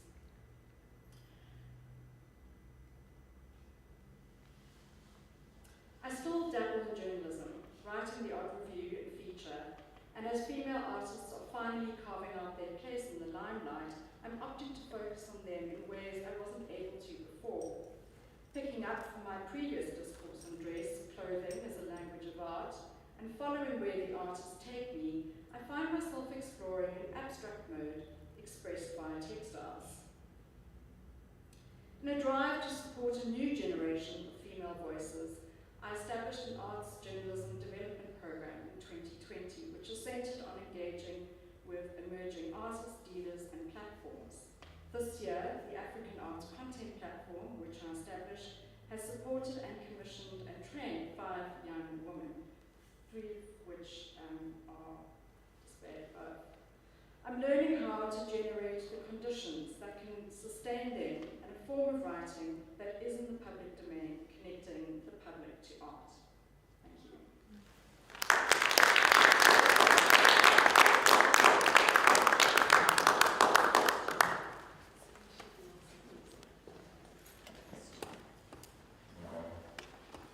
Well, can this all come to the front?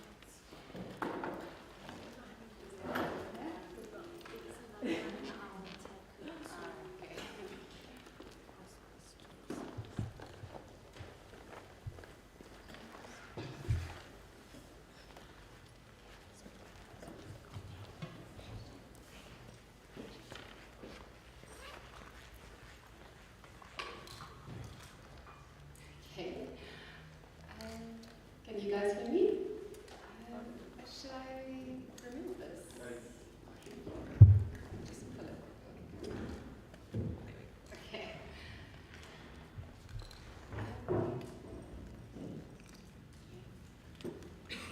Thank you to all of you. That was, wow, it was a lot of information to take in such a short amount of time, but I think every presentation was incredibly enlightening in a different way. And thank you to Bev and Candice again for your generosity and for bringing this group of women together. I learned a lot. And something that I immediately thought about when I read the theme of this, I guess, this presentation and this discussion is this idea of labour as unseen and unpaid. That is something that is pretty obvious when it comes to being a mother, also being a woman. There are so many elements of being a woman that people don't see, and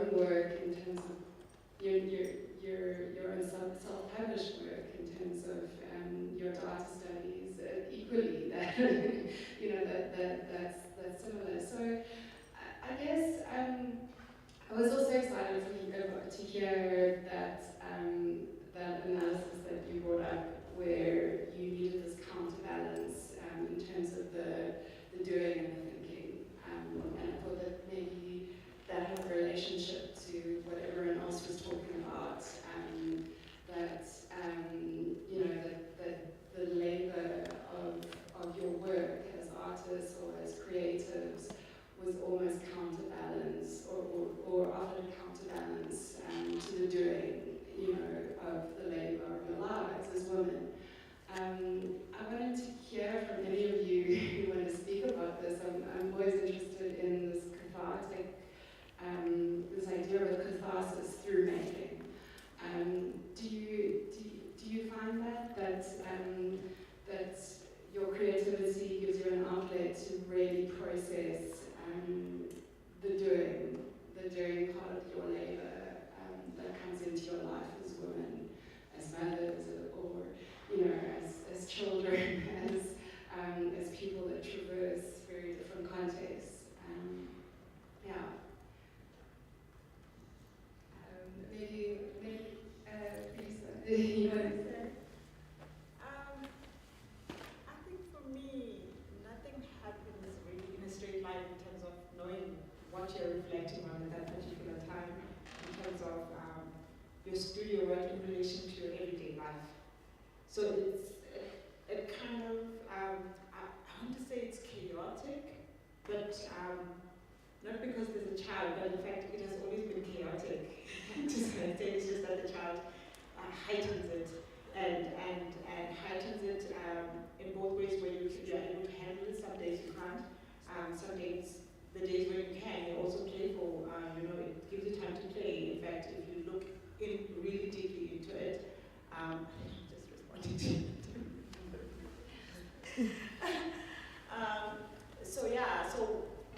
Just to kind of connect that to what I present, because I brought it into the home, and those are like, it heightens, I don't know, motherhood heightens the idea of home and what is home and what is my relationship with my mother, and then how that then goes into the studio, because when I'm making artwork, in fact, most times I think I'm not even thinking about the material, because I've decided the concept and everything is in order, let's say, in that way. But the making itself, it's all the everyday experiences. I mean, I need to handle this. Oh my gosh, this is how we grew up. Why did my mother do that? Why is my child playing like that? Like, I used to do that. So it connects me with my own childhood memories as well. And then that's when you're done with the artwork, and then, artist statement. Think about that.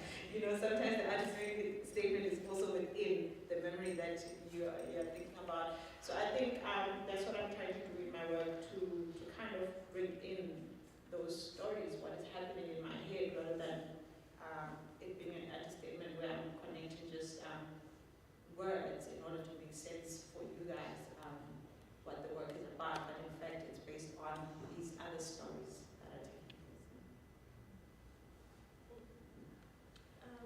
Okay, so for me, I'm the child in the situation, right? So it's me trying to make sense of my relationship with my mother, and then trying to show the struggles within.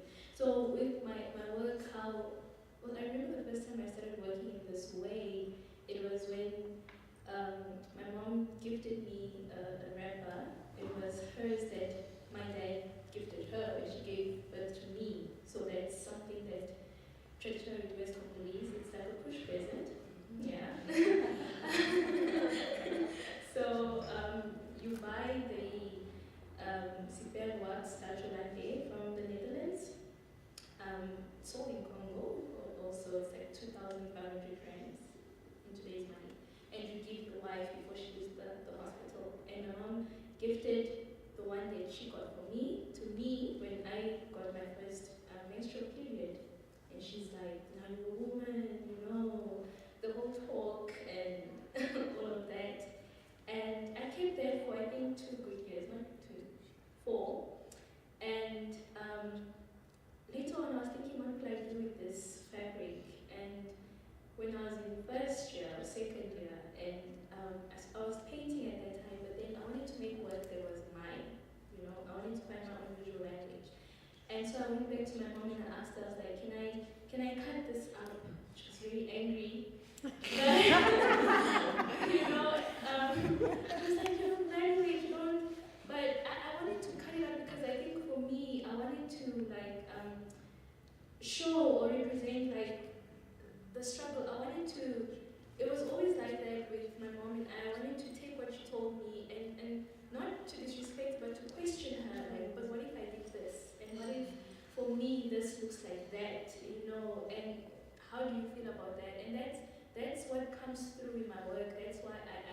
sort of like a protest. It's sort of like a love, letter. It's a collaboration between her, and it's also me thinking like, what would I pass on to my child?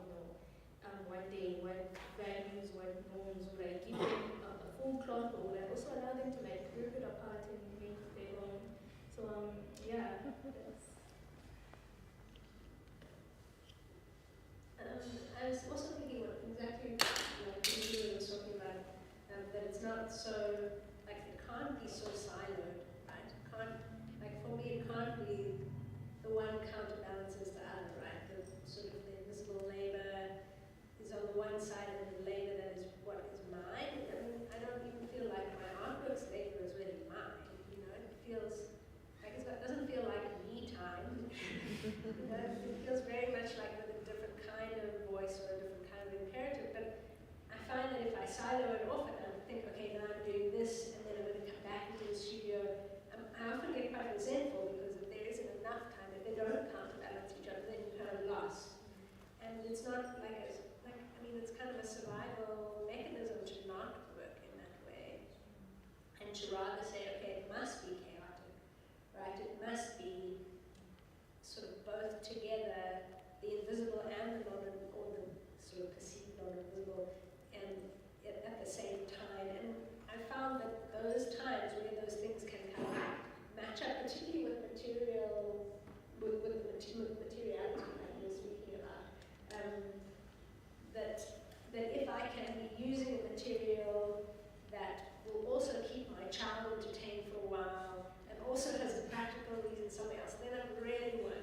Then I'm really like cover all the bases with one thing. And it's usually through materials. It's usually through that I have material exploration that I'm doing in the studio. That is sort of that my child takes some of it and leaves and goes and kind of builds something in another part of the house with those same materials, and then I get some sort of different kind of inspiration and I have to clean that up. But it is the best for me when that happens, because then it all feels like studio practice, rather than feeling like, okay, now this is the labor I don't want to do, and this is the labor I do want to do.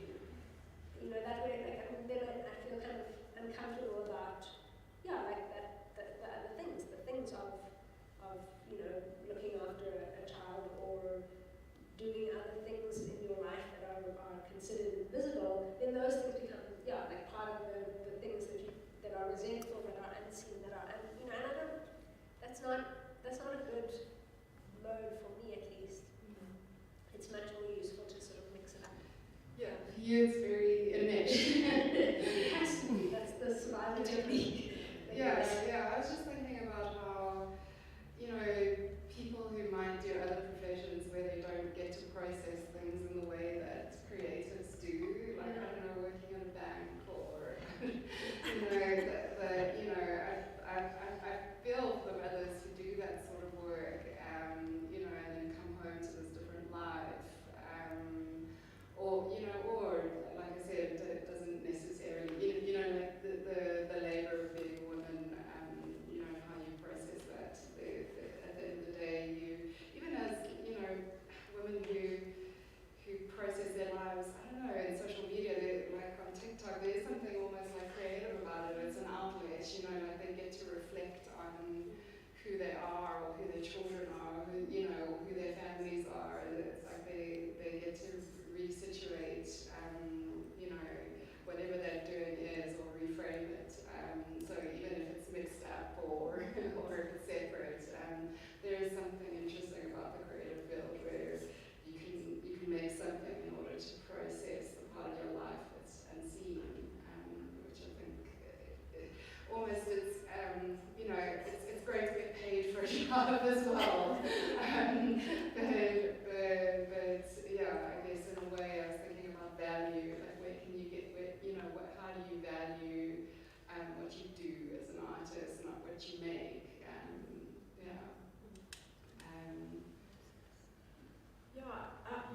I've often thought that being an artist isn't necessarily always about making things. It's about how you live in the world, how you respond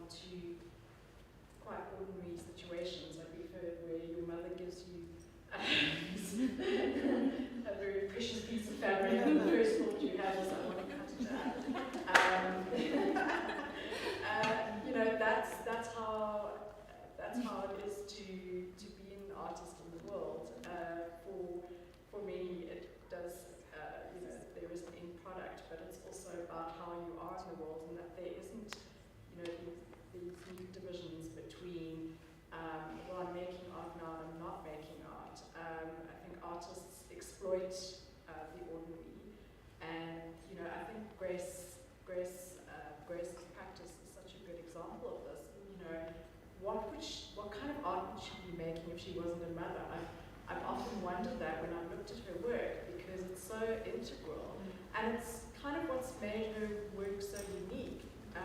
Also, of course, her language and the way that she's articulated what that means in a very kind of bodily way.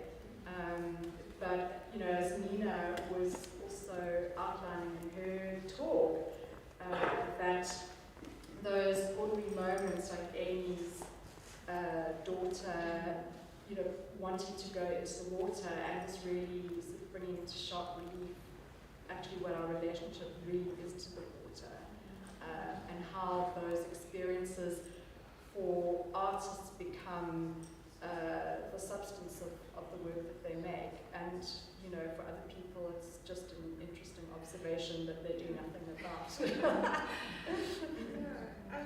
I guess Grace got me thinking a lot about visibility. So, you know, we're talking about the unseen, and you know, as you were talking about your mother being a living archive. So, you know, things like that. How do you make that sort of thing visible? So there's the making, and then there's the showing, and there's the being seen. So I wanted to know from, I guess, maybe Mary, you could comment on this in terms of where women artists are at the moment. There was an interesting article that came out in the Evening Standard about Marina Abramovich, who was like, you know, kind of one of the world's most seen, most famous artists, who's having an exhibition at the Royal Academy in London, and she's the first woman artist to have a solo exhibition in one of the main galleries. And the article was basically about, you know, how much the art world hasn't changed. You know, to be able, you know, to be able to say that these are firsts still, you know, is actually quite shameful. And also what you say about what you went through as a woman critic, you know, being outspoken and being candid and open and honest. I guess, where do you feel we are in South Africa in terms of the data and numbers, and in terms of visibility? You know, also, you know, thinking about you know, and what David Warren spoke about, you know, how outrageous it was that there was a, you know, a woman painter from her context. You know, it's clearly so important that there are these firsts, but where are we with the firsts, and how many firsts are there going to be? And also, you know, then to extend the question to you as artists, do you think a lot about visibility? Do you think a lot about how you show your work, who sees it, where it's seen? You know, is that something you're conscious of, or are you more focused on the making?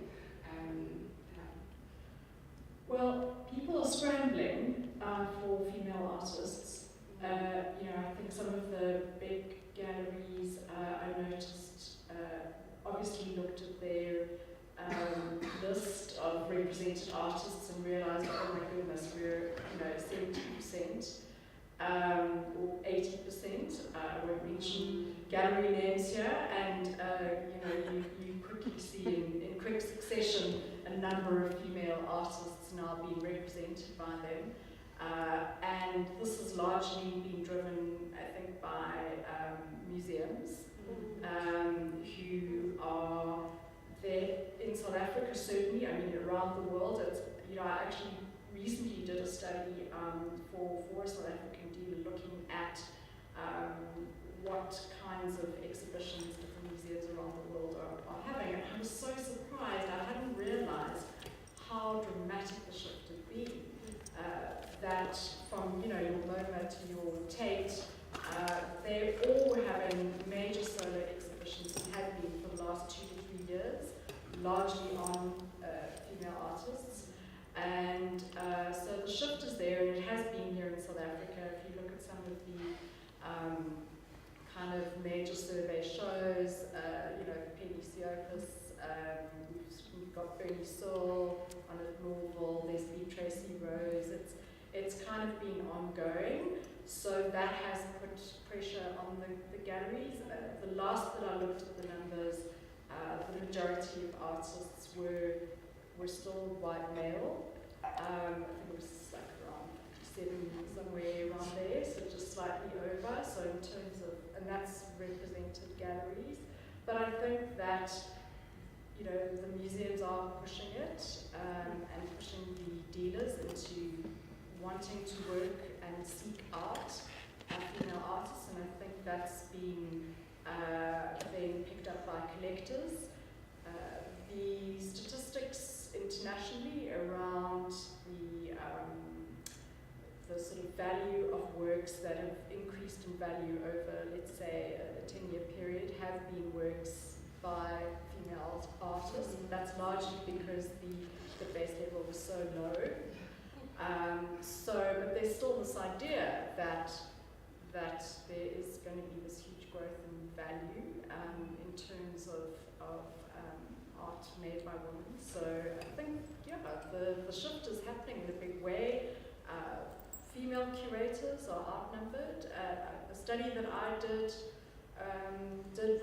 when I looked at what female curators, the kinds of shows that they were doing, and how many female artists they were working with, they tended to work mostly with male artists, but I think that's changed now. I haven't, you know, I'd have to redo that to see how much it's shifted, but my sense is it has shifted quite a bit. Yeah.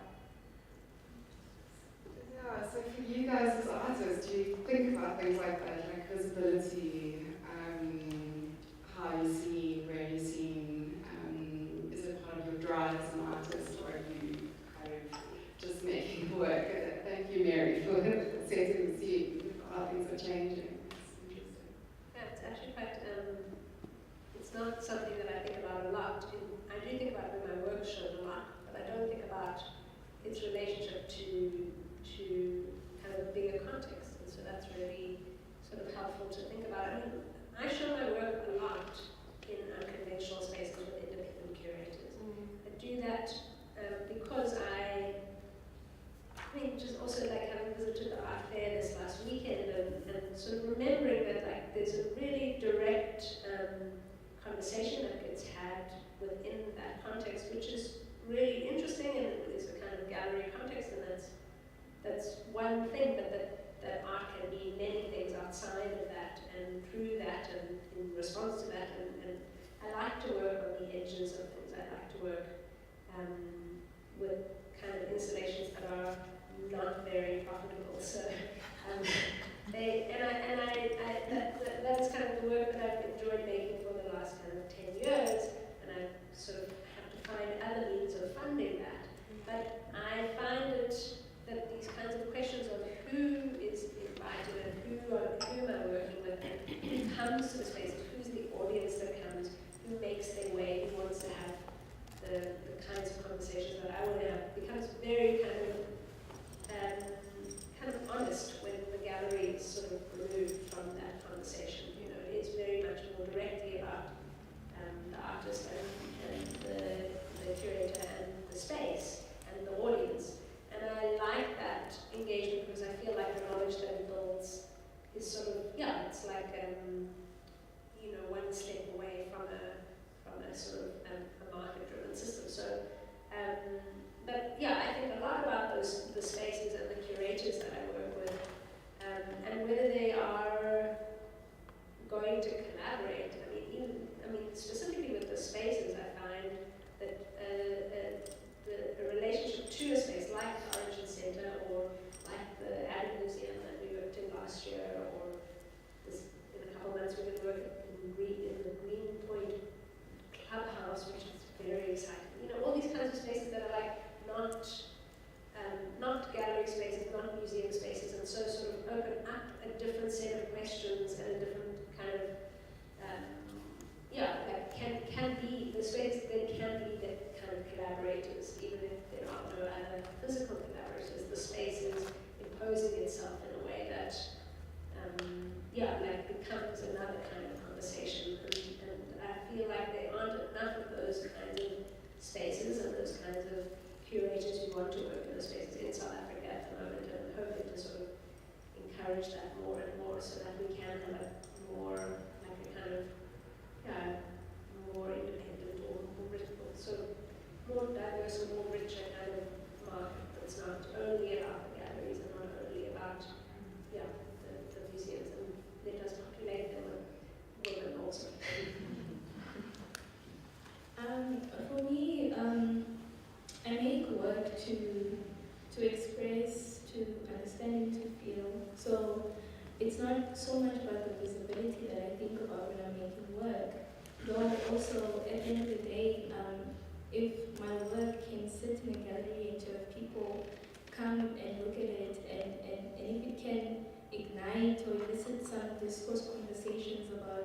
lived experiences from men and women alike, you know, to have someone come up to you and be like, you know, this is how I've been feeling my whole, you know, childhood, and my mom and I, you know, we always used to fight about food or whatever, you know, to have those conversations in such spaces like, you know, galleries to talk about food, or talk about dress, or talk about language, and all of that, I think is very important.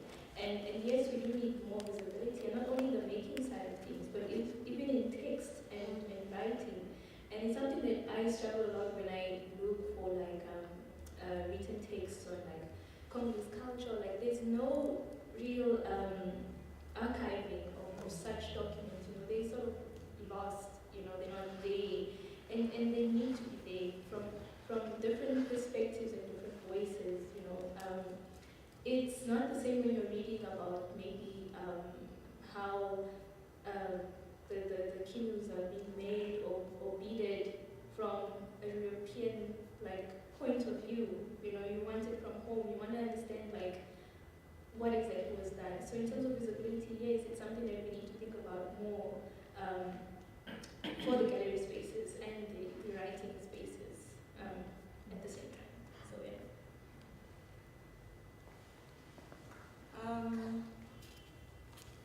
Well, I come from a background where, like, the value being placed in art, well, it starts from tertiary, how you are kind of taught that your work will make it to the gallery and you make this amount of money and you have this nice life, or you die, they have a nice life outside of you. So it was always that, there was always that monetary or value element in terms of money, right? And then, but coming also to a reality that actually it doesn't happen like that. You don't just leave with a gallery, or even if your work is out there, whichever space or wherever your work exists there in the public, it doesn't mean that there's already a buyer for it, you know. And then I think also reflecting on the fair, because I was just thinking back in the day, it used to be sold out booths, but now it's like selfies, you know, flooding the internet. So now as an artist, of course, I think I've always put more value in me producing the work, even if there's no show or exhibition or working towards something, because that's always the question that we ask each other, what are you working on? So, but in fact, most of us are always working, you know, as artists, whether you are in the studio producing in the traditional way, or you're just thinking, you're just existing. That's also part of you producing the work. So now it is, yeah, it's also finding other ways, you know, like writing, like doing other things, yeah. I also want to kind of connect to what Mary was saying about the statistics, because with the numbers that we're seeing in terms of Black artists, female artists, curators, Black, female, you know, I remember I also received advice at some point that you need to be visible, make yourself visible, because there's a lot of you guys now, you know. So there's also those kind of conversations happening, because we as females, we need to compete with one another. You need to make sure that you are the first, or that one who is more visible than the others, instead of us kind of working with one another, even with curators, kind of building, or with writers, you know. I don't think there's enough of those collaborations where there's a writer, a curator, and an artist. We just want to be one who's visible and whose show is highlighted and who's writing about me. It matters. So that's why I've resorted to writing about my work and making sure that I will seek out actually somebody who's going to write about it. But not, at the same time, not writing about it as a review, but in extension, a text in extension as part of the studio practice. So that by the time you reach that work, you already know that there's text that exists, so I don't have to wait. In fact, we should stop waiting for somebody to write our story stories, we should actually be doing that in relation to what you're doing with the fabric, and unpack that.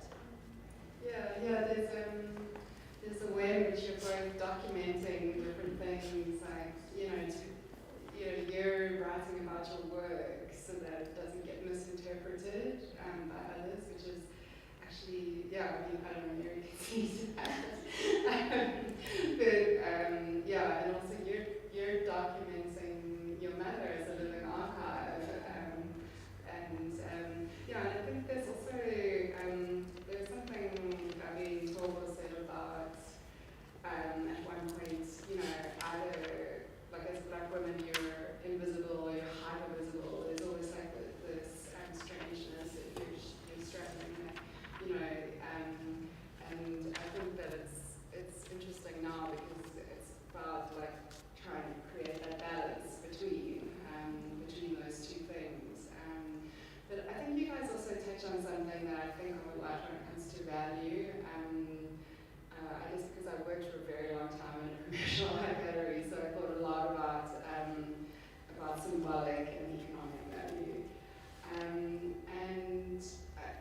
That was something else I wanted to speak to you all about as artists. I mean, I think it's also an interesting time when artists are kind of talking a little bit more openly about how they actually survive and thrive.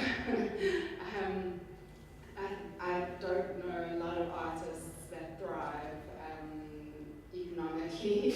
I think that's a really, really hard thing to do. But also when it comes to women artists in terms of the data and statistics, I was talking to Mary earlier, there have been a lot of interesting studies.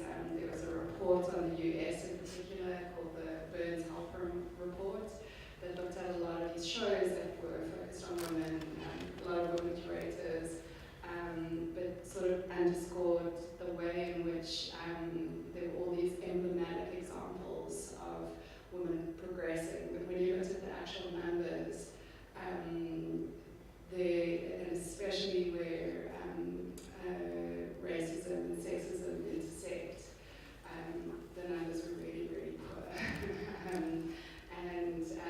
I think those kind of reports have gotten people reflecting on what are we seeing and what's actually happening. And I think in terms of the gallery system, that has been, in a way, the saddest here to look at gallery representation. And when I first came across Hetty Judah, who's another woman based in the UK who's done a lot of research studies on the advancement of women artists, how they've been represented. She also looks at artist mothers. She did a whole study where she interviewed over 60 or around 60 artist mothers to sort of speak about like their experience. I think she's based in the UK, but they were based all over the world. And she saw that there was kind of parity at, almost the beginning of an artist's career, but then around their 30s, women sort of hit this roadblock. And that's around the time where artists are represented by galleries often, or they reach a point where they can become a little bit financially stable, and that's when women sort of, do the stuff. And I was interested to know,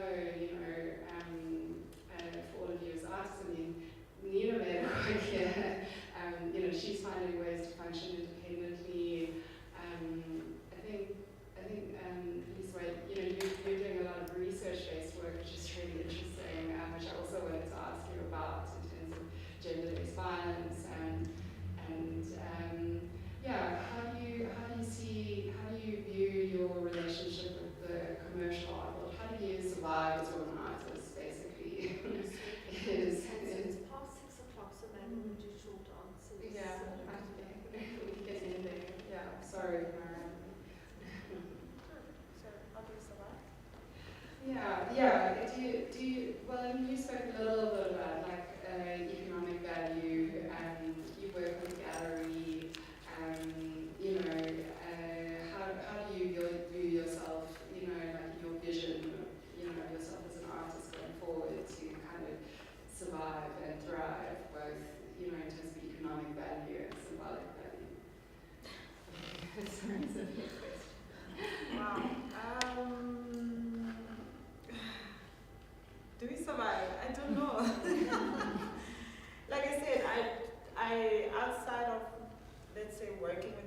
there are work cells once in a while, to be honest. And then I write. I'm doing the residency with the generative project right now, which is research-based. And then a lot of it, even when you do get some money, it doesn't become about that. You even exhaust yourself physically and financially in order to make or to produce this work. So you overstretch yourself most of the times when you're doing the project. But what you want is the core, I don't know, you're always searching for something within you, even in times like that. And one thing I always feel about is also mental health in addition to everything that I'm doing is that most of us are not okay, and it's not because we choose not to be. It's survival. Yeah. I think your response really caters to us all. I think it's very sad, or not sad, unfortunate that you need money to make art, but then the art gives you the money, so it's we find ways to survive, I think, as artists, especially like Liswe said, that there's something that you are aiming for, something that you are running for, and if you're doing it for the money, then I think you're the wrong profession. But for myself, I also have a part-time job that funds my practice, because that is my passion, that is the bread and butter. I don't know, in terms of money-wise, but soul-wise, it's the one that feeds my soul. So I think if you have to survive, looking for ways to survive, you'll find ways to survive that's outside the scope of the gallery, because work does sell once in a while. You're lucky when you sell it twice or 3 times, and then there'll be this dry season, but you still need to produce. You still have ideas, and you're dreaming about it, and you can't sleep, and you can't eat, and you don't cook food for your husband or whatever, because you're trying to get that work done. And you just find ways. I was thinking about this the other day. I've been in the last few years, I've finally have regular grants, which was something that I kind of have been working towards my whole life, is actually being able to support myself and support the work with grants. And I was I've really made it. But the truth of that is that it's you're right. It's you put all the money back into the project, all the things that you put that you say, okay, this one is my artist week. It's never your artist week. It always goes into the project because it is feeding you in these other kinds of ways. And I don't know, I've had so many friends who look very successful in their gallery careers and, also have part-time jobs on the side, like everybody doesn't have their gallery representation. And so, kind of in a way, I don't know, I think that there is something, I hate that I expect precarity, in my own, in my career I expect to be precarious, and even when I'm not precarious, I always engineer a precarious situation, and I'm there's a bit of extra money, let's do this other thing, let's kind of have a public program, and, invite other people to speak about the work. This is what we're doing, So it is making art is a generous act, and it's kind of hard to put the symbolic value, which is kind of about that generosity, in the same pool or in the same kind of idea of value as economic value and what it is to sell work. Because unless you're really selling very, very well, and there are a few people and a few women who are doing that, but there's 10 of them. And then there's all the rest of everyone else who's still making work and still surviving and still pushing through and still living kind of precariously, whether that is intended or not intended, or whether that's part of the plan or not part of the plan. So, I don't know. I think that it's not a perfect situation, and yet we still feed from it. So we need to also honor that. I think we can end there.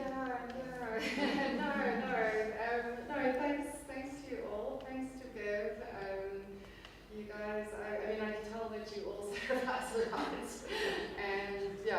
with Bev